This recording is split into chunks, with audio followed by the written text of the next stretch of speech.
स्मरण होय सकळ विद्येंचे अधिकरण तेची बंधू श्री चरण श्री गुरूंचे ते नमस्कारून आता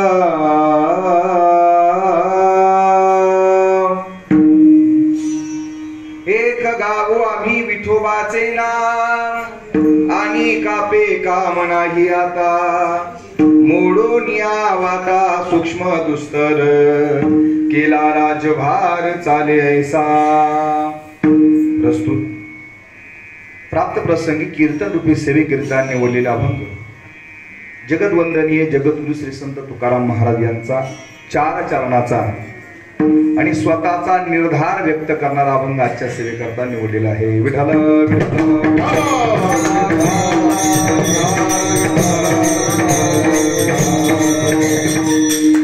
सेवेला प्रारंभ करण्यापूर्वी थोडासा परिहार द्यायचा तो असा, भगवान पंढरीश पांडुरंगरायांच्या कृपेने भगवंताच्या या पावन भूमीमध्ये भूवैकुंठ नगरीमध्ये आज जो अखंड हरिनाम सप्ताह या ठिकाणी संपन्न होतो आहे। नामा म्हणे केशी राजा केला नेम चालवे माझा या उक्तीप्रमाणे प्रातस्मरणीय श्रद्धेय वैकुंठवासी रंगनाथजी महाराज कोकाटे बाबा यांनी चालू केलेली ही परंपरा सर्व त्यांचे भक्तजन भक्त परिवार परमादरणीय श्रद्धेय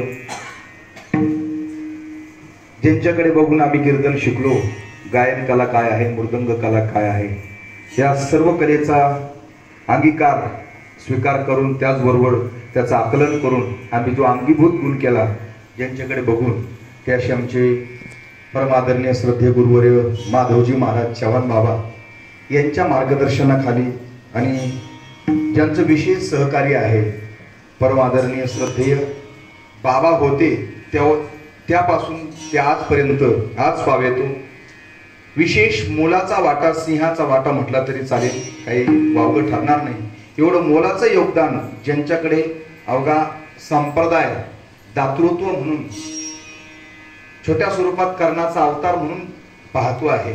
कारण ज्या ज्या वेळेला ज्या ज्या ठिकाणी संप्रदायामध्ये काही छोट्या मोठ्या गोष्टीची गरज पडते त्यावेळेला धावत पळत जाऊन तिथं मदत करणारे दातृत्ववान परमादरणीय गंगारामजी जाधव साहेब, बरोबर ना, या सर्वांच्या समागमामध्ये सर्वांच्या अनमोल सहकार्याने हा अखंड हरिनाम सप्ताह गेली अनेक वर्षापासून या ठिकाणी संपन्न होतो आहे।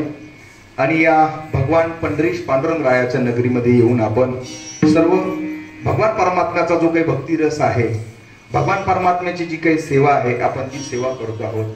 खरं तर तुम्ही आम्ही सामान्यांनी या पंढरपूर नगरीमध्ये या भूवैकुंठ नगरीमध्ये येऊन आपण पाप क्षालन करावं यात काहीही नवल नव्हे। ज्या ठिकाणी जो चंद्र अहोरात्र आपल्याला शीतलता देण्याचं काम करतो आहे, बरोबर आहे, त्या चंद्राला सुद्धा वाटावं की गुरुपत्नी गमनाचा आपल्याला लागलेला दोष, तो दोष क्षालन व्हावा त्याच्याकरता त्यांनी सुद्धा चंद्रभागेवरती येऊन इथं स्नान करावं।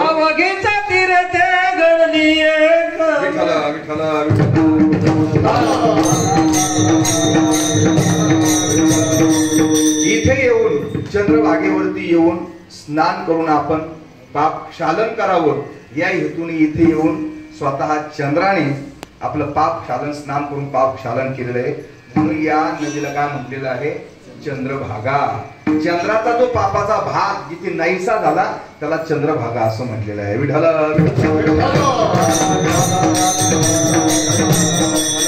म्हणजे देवादिकांना सुद्धा आपलं पाप नाहीसं करण्यासाठी चंद्रभागेवरती स्नान करण्याकरता येण्याची इच्छा व्हावी, तेव्हा तुमची आमची तर सामान्य गोष्ट आहे। विठ्ठल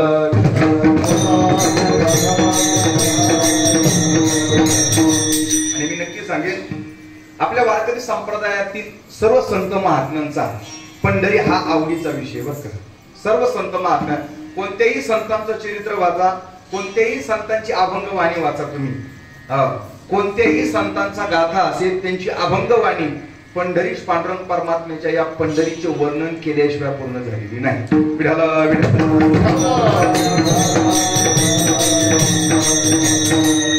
योगाची साधना करणारे, योग पुरुष असणारे, ज्ञानियांचे राजे, योग्यांची माऊली असणारे ते ज्ञानोबारांनी सुद्धा, त्या ज्ञानोबारांना सुद्धा पंढरीचं वेळ लागावं, याच्यापेक्षा पंढरी काय श्रेष्ठ असावी. विठाला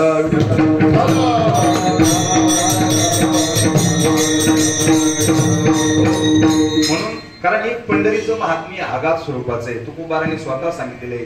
काय म्हटलेले, वाराणसी पाहिली, द्वारका पाहिली, गया पाहिली, हे सर्व पाहिलं, पण तुकोबारा काय म्हणतात, परंतु या पंढरीच्या तुलनेला मात्र या आलेले नाही. कारण का, पंढरीचा महिमा जो आहे ना, याही पेक्षा आगाध स्वरूपाचा आहे.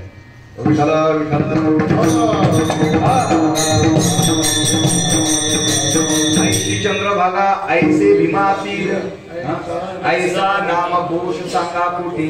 ऐशी चंद्रभागा नाही, बरोबर आहे, ऐसा भीमातीर नाही, असा पांडुरंग परमात्मा नाहीये, असे भक्तजन नाही, असे हरिदास या विश्वात त्रैलोक्यात शोधून आपल्याला सापडणार नाही. ते पाहायला भेटत असतील तर ते फक्त केवळ आणि केवळ्या पंढरपुरामध्ये.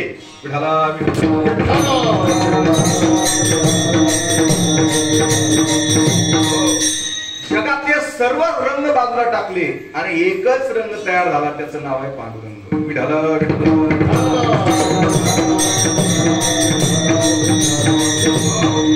जगातले सर्व रंग जिथं फिके होतात, अवघा रंग एक झाला, अवघा रंग एक झाला, रंगी रंगला श्रीरंग, सर्व रंग एक झाला, तो रंग म्हणजे पांडुरंग. विठाला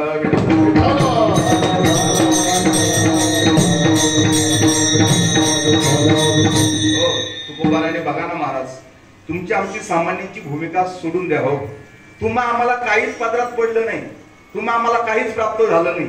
तुमच्या आमच्या सारख्या सामान्यांनी पंढरपुराची आशा बाळगावी ही खूप छोटी गोष्ट आहे, पण ज्यांना मोक्ष प्राप्त झाला त्यांनी त्या मोक्षाला लाथ मारावी आणि पंढरीश पांडुरंग परमात्म्याची अपेक्षा बाळगावी. याच्यापेक्षा काय श्रेष्ठ असू शकतं.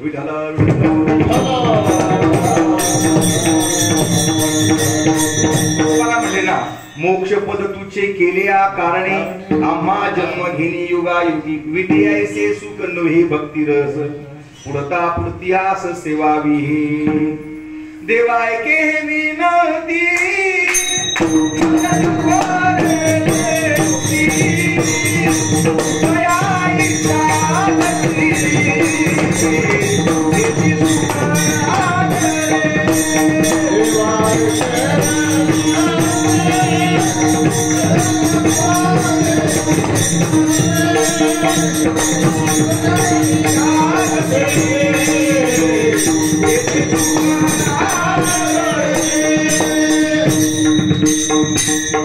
तेव्हा ती मुक्ती नकोय आम्हाला का, बर का बाबा, ती मुक्ती नकोय आम्हाला का, तर तिथे आगळं वेगळं सुख भेटणार नाही. हे जे आगळं सुख आहे ना, भक्ती सुख जे आहे ना, संत महात्म्यांच्या संगतीचा जो भक्तिरस आहे ना, तो भक्तिरस मात्र त्या मोक्षाच्या ठिकाणी प्राप्त होणार नाही, तो मिळणार नाही आम्हाला. त्याच्याकरता ती आम्हाला मुक्ती सुद्धा नको. ब्रह्मज्ञान आत्मस्थिती भाव, मी बघतो तू देवाईसे करी दावी रूप मज गोपिका रमणा. म्हणजे याचा अर्थ काय आहे, सर्व भक्तांच्या आवडीचा विषय जर का असेल तर तो पंढरपूर आहे. सर्व भक्तांच्या आवडीचा विषय जर का असेल तर तो विठ्ठल परमात्मा आहे. नवे नवे हा संप्रदाय ज्याच्यावर आधारलेला आहे त्याचं नावच पांडुरंग आहे. विठ्ठल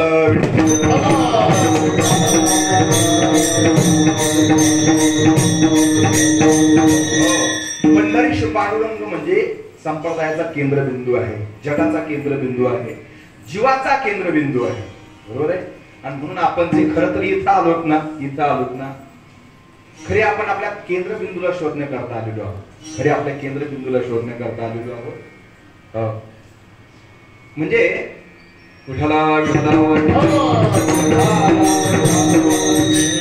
नक्की मी जाता जाता तुम्हाला सांगेन, मानवी जीवनामध्ये प्रत्येकाने कमीत कमी नाही 4 दिवस 8 दिवस महिना 2 महिने नाही पंढरपूरला जाता येत असेल, पण कमीत कमी ना 6 महिन्यातून एकदा का होत नाही पंढरपूरला पांडुरंग रायाच्या दर्शनाला आलंच पाहिजे.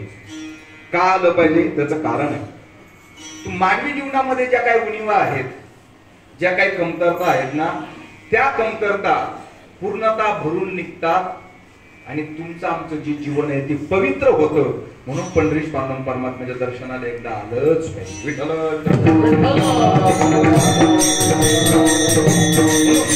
त्याच पांडुरंग परमात्म्याचं छोट्याशा स्वरूपामध्ये वर्णन व्हावं म्हणून मी अभंग निवडलेला आहे. बरं, मी तुम्हाला एक वाक्य बोलून गेलो.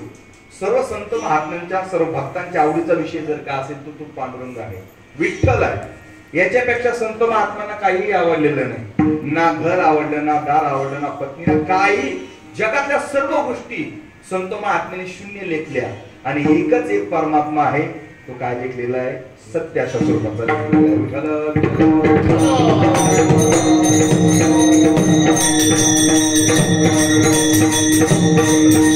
संत म्हणले सार सार सत्य तू सत्य तू सत्य तू विठ्ठला.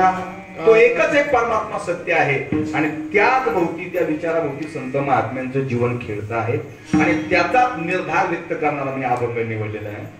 तुकोबारांचा अभंग आहे. पुन्हा एक लक्षात ठेवा. एक गावे आम्ही, एक गाऊ किंवा एक गावे आम्ही, दोन प्रकार आहेत वेगळ्या वेगळ्या गाथामध्ये. आपल्याला जो म्हणायचा असेल तो म्हणू शकता. एक गावे आम्ही विठोबाचे नाम आणि गावी काम नाही आता. तुकोबारांनी स्वतःचा निर्धार व्यक्त केलेला आहे. या अभंगातून तुकोबाराय जगाला सांगत असताना हे सांगतात, बाबांनो तुम्हाला काय करायचं असेल तुम्ही खुशाल करू शकता. मला काय करायचे हे मी तुम्हाला निश्चित सांगितलेलं आहे, निश्चित स्वरूपात सांगतो आणि नक्की मी जाता जाता सांगेन. मानवी जीवनामध्ये एक गोष्ट निश्चित झाली पाहिजे, काय की मला नेमकी काय करायचं आहे हे ज्याने निश्चित ठरवलं ना तोच यशाच्या शिखरापर्यंत जाऊ शकतो. विठ्ठल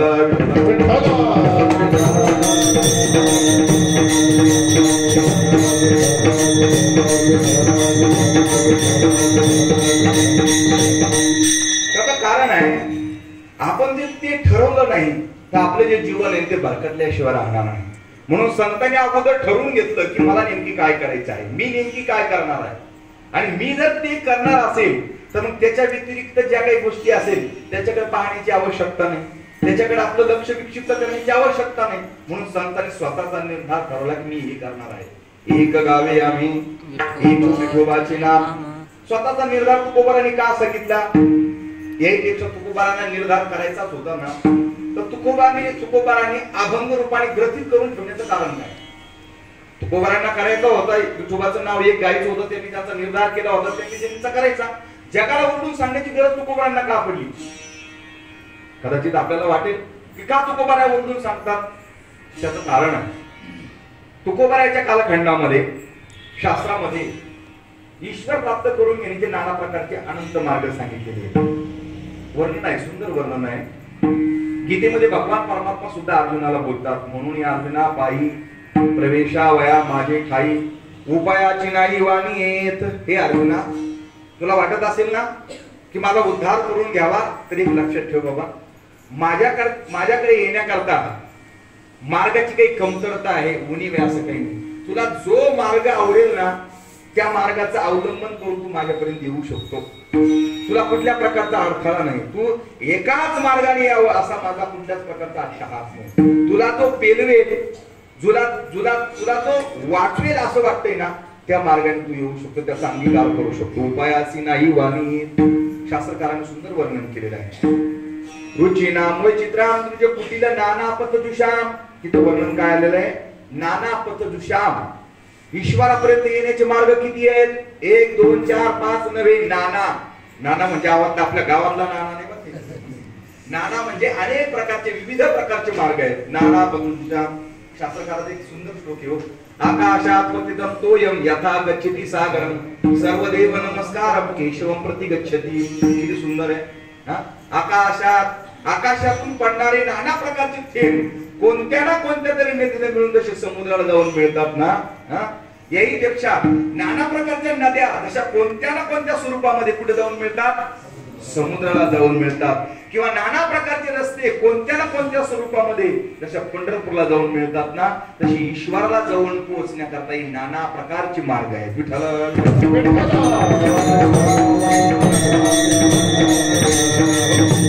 आणि मग हे अनेक विविध मग योगाचा मार्ग आहे, तपाचा मार्ग आहे, जपाचा मार्ग आहे, ध्यान मार्ग आहे, धारणा मार्ग आहे, समाधी मार्ग आहे.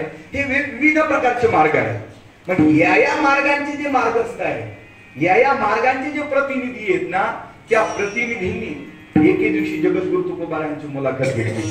जशी मंत्र्यांची मुलाखत घेतल्या जाते की नाही, का हो साहेब, तुम्ही मागे 2-3 वर्षापूर्वी म्हणला होता तुम्ही पुन्हा येईन, मी पुन्हा येईन, पुन्हा येईन. तुम्ही पुन्हा आल्यासारखं वाटलं का? काय सांगाल? बरोबर आहे. मंत्र्याची अशी मुलाखत घेतल्या जाते की आता बंडखोरी केली तुम्हाला कसं वाटतं? ही जशी मुलाखत घेतल्या जाते की नाही, तुम्ही बंडखोरी केली आता मंत्रीपद कुणाला देणार आहे? तुमच्यात पुन्हा फूट पाडणार आहे की नाही? म्हणजे ह्या ज्या गोष्टी आहेत ना, ह्या पत्रकार कशी पत्रकार परिषद घेऊन त्यांना प्रश्न विचारतात ना, तसं हे जे विविध मार्गाचे प्रतिनिधी आहेत ना, या सर्व प्रतिनिधींनी जगद्गुरु तुकोबारायांना पत्रकार परिषद घेतली. तुकोबारायांचे सांगा महाराज, आमचा मार्ग श्रेष्ठ आहे की नाही? आमचा योगाचा मार्ग आहे, एक म्हणजे आमचा जपाचा मार्ग आहे, एक म्हणजे आमचा तपाचा मार्ग आहे, एक म्हणजे आमचा ध्यानाचा मार्ग आहे, ही सर्व एक म्हणजे आमचा दानाचा मार्ग आहे. त्या सर्व मार्गस्थानी त्या प्रतिनिधींनी तुकोबारांना विचारलं, महाराज सांगा आमचा मार्ग श्रेष्ठ आहे की नाही? सांगताना सांगितलं, महाराज आम्ही उगाच सांगतो असं नव्हे, तर या मार्गाचं आम्ही अवलंबन केलं. हा मार्ग आम्ही स्वतः अंगीकारून तो स्वतः आचरला आणि आचरून त्याचा अनुभव घेऊन आम्ही सांगतो की हा मार्ग श्रेष्ठ आहे. तुम्हाला काय वाटतं? हा मार्ग आपण अंगीकारावा की नाही, या मार्गाने जावं की नाही, तुम्हाला काय वाटतं? असं ज्यावेळेला तुकोबारांना सांगितलं, मग प्रत्येकाने आपापल्या मार्गाचं महत्व सांगायला लागले.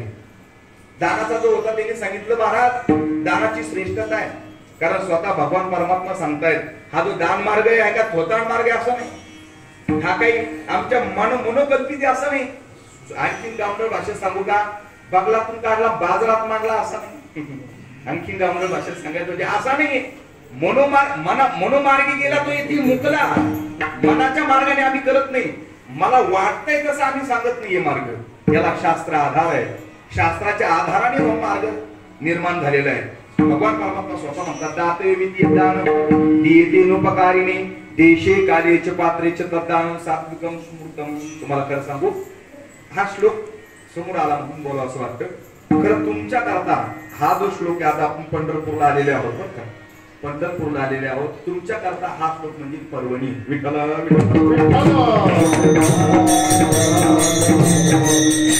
मी तुम्हाला पुन्हा एकदा प्रश्न विचारतो, तुम्ही सर्वजण ऐकताय का? पण कारण काय तुमचं काय हलाना डोलाना गेले की काय ते म्हणजे झोपी हो, हा उगं माझी बडबड चालू आहे आल्यापासून असं नको.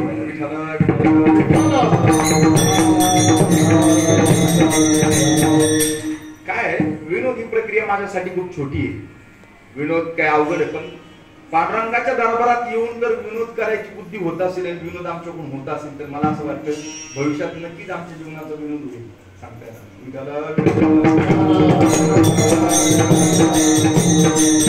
ज्ञानाच्या 4 गोष्टीचं विवेचन प्रबोधन या ठिकाणी व्हावं आणि खरोखर आम्ही जो मला संस्थेत शिकलो याचं सार्थक पण आम्हाला वाटेल बरं.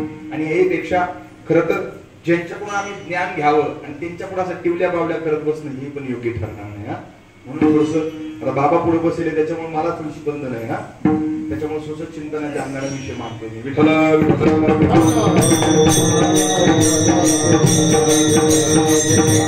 वाक्य सांगत होतो मी तुम्हाला, तुमच्यासाठी हा श्लोक म्हणजे आजच्या दृष्टीने पर्वणी आहे. का? त्याचं कारण आहे, तुम्ही गावी असाल त्यावेळेला जर तुम्हाला अचानक बुद्धी झाली की मला दान करायचं आहे, ऐका बरं का, तुम्हाला दान करायचं आहे अशी बुद्धी झाली, ही बुद्धी सात्विक झाली. परंतु तुम्हाला देश, काल आणि पात्र या 3 गोष्टी एकत्र येतील असं सांगता येणार नाही. बरोबर आहे. देश, तुम्ही ज्या ठिकाणी दान देणार आहात ते ठिकाण योग्य असेल म्हणून असं सांगता येणार, ते योग्य ठिकाण तुम्हाला भेटणार नाही. देश, काळ, तुम्हाला दान द्यायची बुद्धी झाली परंतु तुम्हाला काळ योग्य भेटणार नाही. पुढे देश, काल आणि ज्याला तुम्ही दान देणार आहात ते पात्र काळ तुम्हाला योग्य तऱ्हेचं भेटणार नाही. आणि जर या 3 गोष्टी तुम्हाला जर योग्य भेटल्या नाही तर तुम्ही दिलेलं दान ते दान पुण्य कर्मात जमा ठरणार नाही, तर त्याचं कदाचित पाप पण होऊ शकतं. विठ्ठल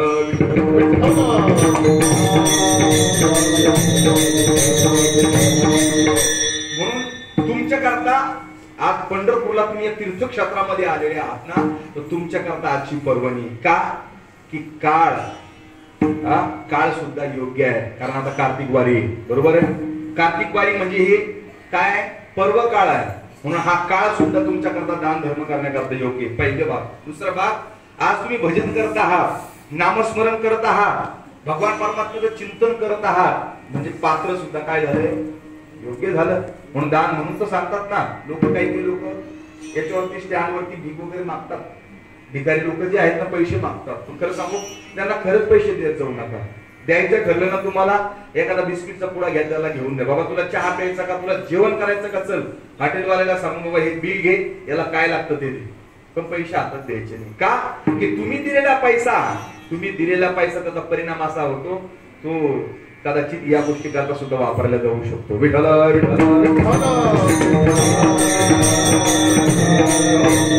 मुद्दा मला तो नाही सांगायचा. इथे तुम्हाला काय आहे, पात्र सुद्धा योग्य. पात्र या शब्दाचा अर्थ आहे तुम्हाला ज्यांना या ठिकाणी प्रसाद द्यायचा आहे, ज्यांना तुम्ही दान धर्म करायचा आहे ना, तो दान धर्म कुठे जाणार आहे, त्या दानाचा परिणाम, त्या अन्नाचा परिणाम तुमच्याकडून नामचिंतन घडणार आहे. आणि तुमच्याकडून जर नामचिंतन घडलं तर सांगताना दाता सर्वश्रेष्ठ दाता तोच सांगितलेला आहे. दाता तोची एक दाना,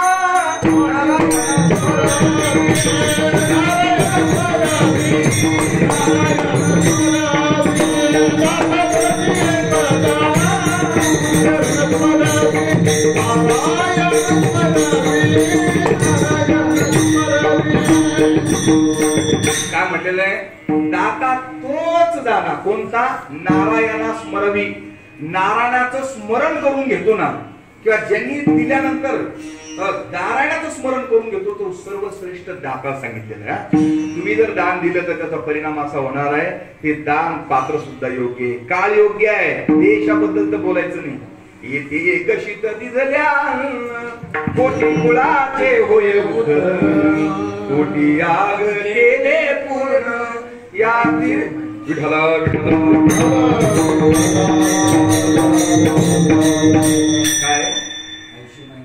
काय ऐसे महिमान या तीर्थाचे, या तीर्थाचा महिमा आहे. हा, या पंढरपूर क्षेत्राचा महिमा आहे. म्हणून ही पर्वणी तुमच्याकडे. ऐका बरं का, दातवे दानम दियेते, दातवे दानम दियेते, पण कसे, नुपकारीने दियेते. पण कसे दियेते, देशे काल्याचे पात्रेचे दियेते, तद्दानम सात्विकम स्मृतम. त्याला सात्विक दान असं म्हणावं, अन्यथा ते सात्विक दान ठरत नाही. आणि असं सात्विक दान जर तुम्ही दिलं तर तुमचा उद्धार होतो. तुकोबारा सुद्धा म्हणतात. विठ्ठला विठ्ठला